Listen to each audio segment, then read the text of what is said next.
क्या एक housing society जब रीडेवलपमेंट हो रहा है किसी इमारत का, तो वो बिल्डर का रोल अख्तियार कर लेती है या फिर वो एक हाउसिंग सोसाइटी ही करके रहती है?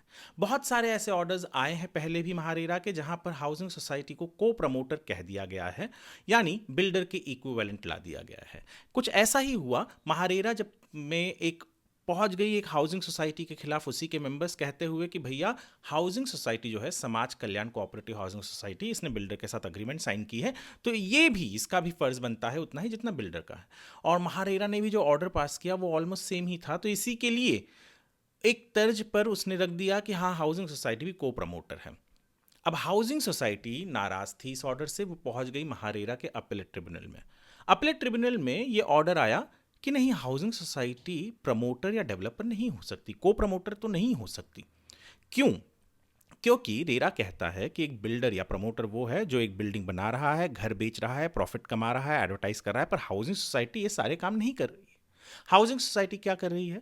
हाउसिंग सोसाइटी फैसिलिटेट करती है उन मेंबर्स के लिए जिसके खुद वो जो हाउसिंग सोसाइटी होती है उसमें जो चेयरमैन, सेक्रेटरी, ट्रेजरर होते हैं वो भी मेंबर्स ही हैं, और ये एक फैसिलिटेट कर रहे हैं कि बिल्डर आए और वो बिल्डिंग को रीडेवलप करे और सबको अच्छे घर मिले। यहाँ कोई हाउसिंग सोसाइटी प्रॉफिट नहीं कमा रही है, तो हाउसिंग सोसाइटी को प्रमोटर या डेवलपर कहना ये गलत है। ये जो केस लॉ है, Samaj Kalyan cooperative housing society versus Santosh Sable and others, ये बहुत इंपॉर्टेंट है। हर सोसाइटी के लिए इंपॉर्टेंट इसलिए भी है क्योंकि मुंबई के इर्द गिर्द में 20,000 से भी ज़्यादा ऐसे सोसाइटीज़ हैं जिनका रीडेवलपमेंट या तो शुरू है या तो रीडेवलपमेंट के कगार पर है। और यदि रीडेवलपमेंट के कगार पर आप हैं तो आपको ये केस लॉ पढ़ने की ज़रूरत है, क्योंकि बहुत सारे हाउसिंग सोसाइटी के ऐसे मेंबर्स होंगे जिन्हें डर लगता होगा ये सब कुछ करने के लिए, यही सोच कर कि उनको भी बिल्डर बना दिया जाएगा, बोला जाएगा, और उनके ऊपर बहुत एडिशनल रिस्पॉन्सिबिलिटी आ जाएगी।